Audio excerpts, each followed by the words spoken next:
মালদহের কালিয়াচকে এক ব্যক্তিকে কুপিয়ে খুনের চেষ্টার অভিযোগকে কেন্দ্র করে চাঞ্চল্য ছড়িয়েছে। আক্রান্তের পরিবারের অভিযোগ, এলোপাথারি ধারালো অস্ত্র দিয়ে কোপানোর পাশাপাশি গুলি ছোড়া হয়। ঘটনায় অভিযুক্ত তৃণমূলের প্রাক্তন পঞ্চায়েত প্রধান তথা বর্তমান পঞ্চায়েত সদস্য আরিফ আলী এবং তার অনুগামীরা। গুরুতর জখম ইসরাফিল শেখকে প্রথমে মালদা মেডিকেল কলেজ হাসপাতালে ভর্তি করা হয়, পরে অবস্থার অবনতি হওয়ায় তাকে কলকাতায় স্থানান্তরিত করা হয়েছে। পরিবার সূত্রে জানা গিয়েছে, কালিয়াচকের সুজাপুর এলাকার বাসিন্দা ইসরাফিল শেখের ভাই তৌফিক শেখের সঙ্গে গত 31শে জুলাই সামান্য বচসাকে কেন্দ্র করে হামলার ঘটনা ঘটে। সেই ঘটনায় কালিয়াচক থানায় তৃণমূল নেতা তথা প্রাক্তন পঞ্চায়েত প্রধান আরিফ আলী সহ কয়েকজনের বিরুদ্ধে অভিযোগ দায়ের করা হয়। অভিযোগ দায়েরের পর তা তুলে নেওয়ার জন্য চাপ সৃষ্টি করা হয় বলেও পরিবারের দাবি। পরে গ্রামবাসীদের একাংশের মধ্যস্থতায় 1 অগাস্ট তৌফিক শেখ অভিযোগ প্রত্যাহার করে নেন। অভিযোগ, ওই দিন রাতে ছাগলের খামারে খাবার দিতে যাওয়ার সময় ইসরাফিল শেখকে ঘিরে ধরে আরিফ আলী এবং তার কয়েকজন সঙ্গী। এরপর ধারালো অস্ত্র দিয়ে এলোপাথারি কোপানো হয় এবং বন্দুক থেকে ছড়া গুলি ছোলা হয় বলে অভিযোগ।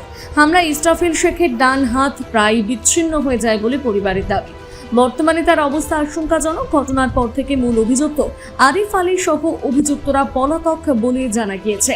এই প্রসঙ্গে আক্রান্তের স্ত্রী এবং ছেলে জানান, আমার স্বামীকে অ্যাটাক করে। কি অ্যাটাক করে? আসলো পিস্তল নিয়ে, সব পিছন থেকে এসে কোপ মারে।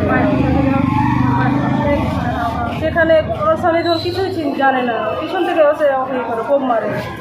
কোপ মারতে গিয়ে হাতটা, ডান হাতটাতে কোপটা, সম্পূর্ণ কোপ ডান হাতে, একটা কান হয়েছে, ডান হাতটা হয়েছে। আমার স্বামীর হাতের কোনো অবস্থা ঠিক নেই, পিঠে অনেকগুলো কোপ আছে। এই হাতটাতে কোপ মেরেছে আমার স্বামী, সব কে কোপটা কে মেরেছে?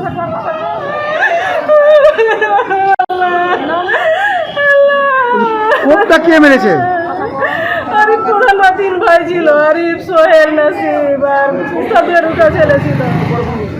যে ইস্তাফিয়ার 2টা ছিল, সাহিদ আর আমান ছিল, আর জেম ছিল, একটা সাদিকুল বলে নাম ছিল।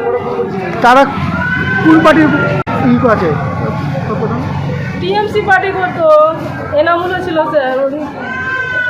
টিএমসি কে করে? ওরাই সবাই সবাই টিএমসি করে। ও 5 বছর প্রধান ছিল আগে টিএমসি। হ্যাঁ, টিএমসি প্রধান ছিল, এখন আর প্রধান নেই। আমি রাহিম হোসেন রাজা আমার নাম, আমি ভিকটিমের ছেলে। আর কি ঘটনা কি ঘটেছে?